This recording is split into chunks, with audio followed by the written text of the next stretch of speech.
What's going on, everybody? Welcome back to another fantastic video where today we are going to be asking ourselves the age-old question of, does it Call of Duty? How does the new Black Ops Cold War feel? Does it feel like a traditional COD game? Does the game feel rich with excitement? Or does it fall flat like precious predecessors? Well, shut the fuck up and maybe I'll start answering your questions! God!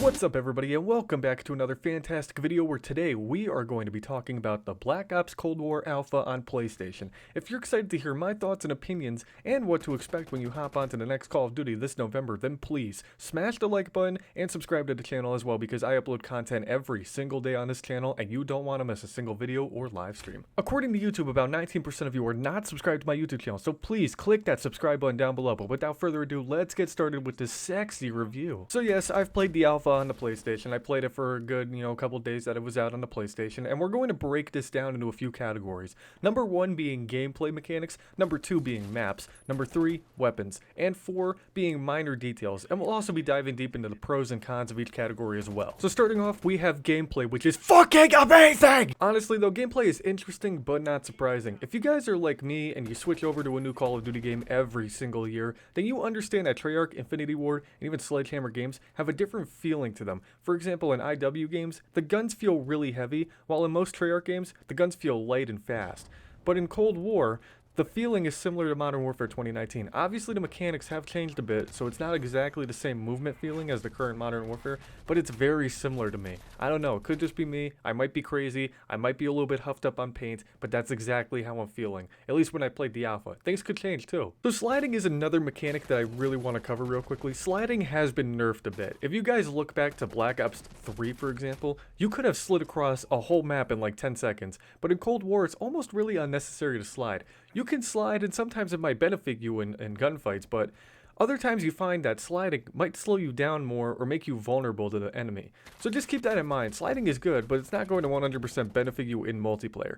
Other than that, the game feels good for an alpha. I'm sure that the developers are going to be tweaking a lot of features in this game before launch, so the feeling of the movement could ultimately change in the future, but we'll just have to wait and see. Now we move on to the maps, which we currently only had a few to play, but the ones that were featured in the alpha, for the most part, felt amazing to play on. One of my biggest problems with Black Ops 4 was map design. Most of the launch maps and even DLC maps for that game just felt so gross to me. They were awkward and didn't really have a great flow, but these maps feel and play great. For example, there's a map in Black Ops Cold War called Moscow, and it's a very small close quarters map. It's a classic 3-lane map too, and it caters well to SMG players. Objective modes are great on there as well.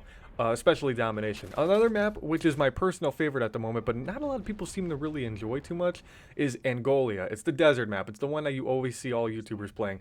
Angolia caters a lot to all different types of players, like snipers, run and gunners, etc. I honestly love Angolia. In fact, I think Angolia is my favorite map out of the alpha. I think Moscow is a close second, but Angolia, I really love the openness of it, believe it or not, because I don't really think there's like any way you could camp on that map other than sitting behind the sand dunes and snipe. But like even then, if you just grab a Type 63 and you just stay on the other side of the map, you could pick these snipers off. That gun is so overpowered, by the way, the Type 63, but we'll get to that when we get to weapons. But oh my god, I just love these maps for some reason. Like, I don't know if it's just the feeling of nostalgia because they kind of remind me of Black Ops 1 maps, or the fact that like they're just so simple and they flow so well. I don't know, I might be fucking crazy. A lot of you might disagree with me on that, but I really love Angolia and Moscow. Now, here's a map, though, that I know a majority of us, at least the people who played the alpha, can agree is not really the best map in the shed, if you know what I mean. We'll touch on that. The one little issue I have is Miami. Miami is a very colorful and vibrant map, which, believe it or not, I love. I honestly love that Treyarch games.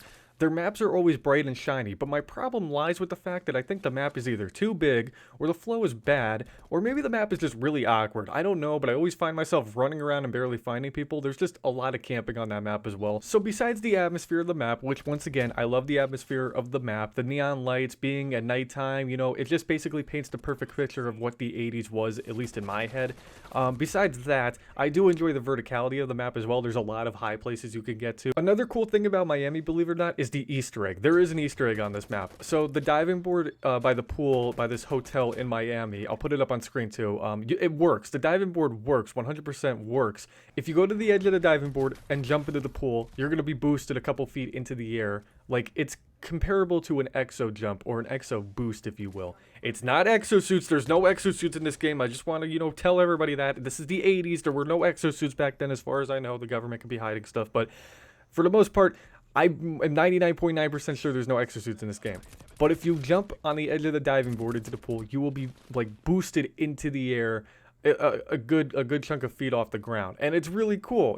We just found this accidentally, and I don't know, I haven't seen a lot of YouTubers post about this. I could be wrong, but if you guys want to try this with your friends when the game comes out or when the beta comes out, try it out. It's a fun little Easter egg that they added to the map, and I'm really happy that there's little details like that in this map, and I hope there's more details in future maps like this. If you play Domination on Miami, it's a little bit better. I mean, the map flow is a little bit better, but only a little bit, because only people are rushing to the B flag. But if you're playing like standard TDM or Kill Confirmed, you're really not going to have a great time because most people are going to be camping. But you guys will see what I mean when the beta or the full game drops. There's a few more maps, but I haven't played enough of those maps to get really a full sense of them or really have an honest opinion on them. But in general, I believe the maps are good, they're beautiful, and they're thrilling. But we're going to be moving on to the gun. Going back to the movement, the guns feel heavy, which I love. The guns are heavy depending, of course, on which class you prefer. Like, LMGs are going to be heavier than SMGs. But I just love the feeling of shooting each weapon, too. My personal favorite being the Type 63, because that gun just melted people at medium to long ranges, even close range, too. Another few honorable mentions was the MP5, the Krieg Assault Rifle, and the AK-74U. And honestly, though, I didn't really have a problem with the guns. I thought that the variety was astounding, especially for an alpha. I do believe it or not, that the Type 63 and the AK-74U could be nerfed because they are a little bit OP. Maybe increase the recoil on the Type 63 because I was melting people with that gun. But other than that, I think the guns are good. Might I also add that the sniping in this game reminds me so much of Black Ops 2 sniping, in my opinion. And it just felt exactly like Black Ops 2 sniping, which, by the way, was one of the best games in the franchise. It just felt exactly like Black Ops 2 sniping. I don't know how many times I have to tell you that. It just felt amazing. Sorry, I got a little carried away there. But the sniping does feel great in this game. It honestly feels great. It feels exactly like early Black Ops 2 sniping before that big patch that Vandahar put out to nerf the DSR sniper. If you guys remember that fiasco back in 2014, if you don't worry about it. But it feels great. The sniping feels great. Now we're going to be moving on to the minor details about the alpha. Before we dive into some very big issues, I just want to state the fact that Treyarch had 2 years to make this game. I mean, the crunch time for the development of this game was horrible. Not to mention that they had to get this game out for old gen, next gen, and PC. So not everything is going to be perfect. I truly do have faith in the developers that this game will be great, but we just have to understand that, especially in an early alpha, things can change before the final product is finished. Let's just keep that in mind. If you guys have any concerns or feedback, especially when the beta drops in October, please respectfully tweet the developers about your opinions on the game, the bugs that you see, maybe ideas, because if we all work together, we can make this game even better. But with that out of the way, one important topic I want to cover real quick is the infamous skill-based matchmaking. It's back, and holy shit, it was wild. The first few hours of the alpha were great, until later on when the switch just turned on. 12-year-olds started popping attack choppers left and right, and players like me were going 3-20. The one thing that made me turn away from Modern Warfare 2019 after a few months was the skill-based matchmaking. I would do great in one game and then get stomped on for the next 15 matches. It's god-awful, and honestly, it doesn't encourage me to play. I'm a casual player. I'm not a competitive, sweaty, G-Fuel drinking, MLG call-out tryhard. A lot of people are defending skill-based matchmaking too, without even understanding the full picture of the situation.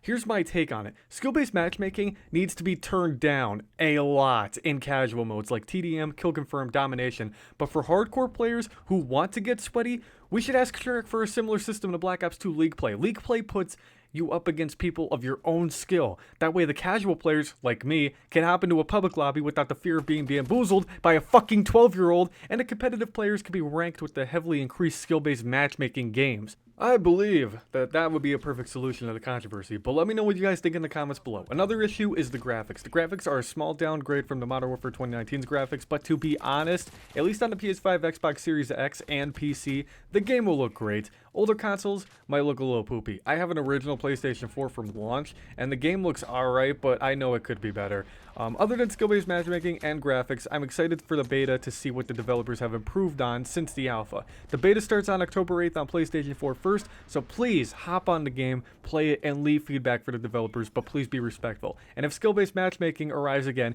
then please tweet about it and make it trend again. Before this video ends, I just want to give a massive shout out to my boy Aaron for this awesome fan art. I love the alien, dude. Thank you so much for this fan art. And if you guys want to send me some fan art to be featured in future videos, then please join our Discord server, the Omen Army. Link in the description below. You can check it out. Join us. It's a great place. If you ever want to talk or you're bored, feel free to message myself or the community. We're always active on there. And if you guys want to send fan art to be featured in future videos, then again, join the Discord server. And please use the fan art channel to post your fan art so the whole community can see it, and we may or may not pick your fan art for a future video. With that out of the way though, that's the video for today. I really hope you guys learned something new about Black Ops Cold War. If you did, then please smash the like button and subscribe to the channel, because once again guys, I upload content every single day that I'm alive, and you really don't want to miss a live stream or a video or what I'm going to do next. Be sure to follow me on all my social links too in the description below, like my Instagram and Twitter, and as well as the link to the server for the Omen Army Discord. Please join it, be a part of the community. But with that out of the way, thank you again so much for watching. I will catch you all on the flippity flop with a brand new video. Peace out, Girl Scouts, smooches, and remember to go out and vote this November, because sweet baby Ray's only knows what horrible events are going to unfold in this country if the wrong person is elected. Help me!